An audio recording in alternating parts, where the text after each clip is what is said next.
রাজধানীর মোহাম্মদপুরে অভিযান চালানোর সময় পুলিশের ওপর ছিনতাইকারীদের হামলা, পাল্টা জবাবে গুলিবিদ্ধ হত্যাসহ একাধিক মামলার আসামি পলাশ।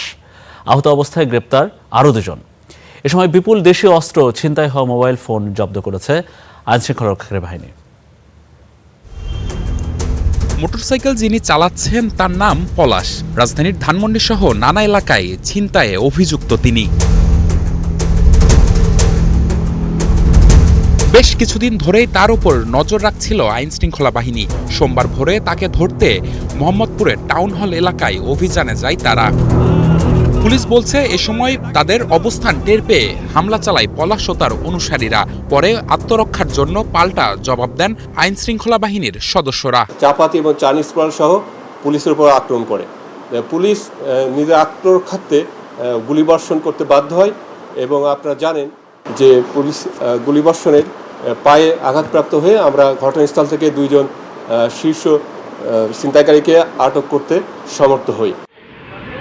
পরে পলাশ ও তার ভাই সাকিব সহ গ্রেপ্তার করা হয় তিনজনকে।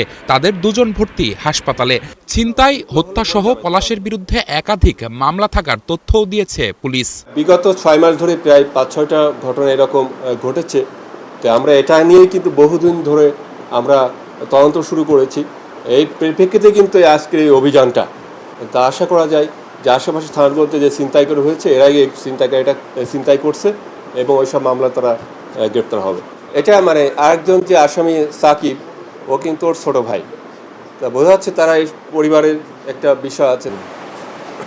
এই অভিযানে বিপুল পরিমাণ দেশীয় অস্ত্র ও ছিনতাই হওয়া মোবাইল ফোন জব্দ করেছে পুলিশ। নিবিড় সাহা, স্টার নিউজ, ঢাকা।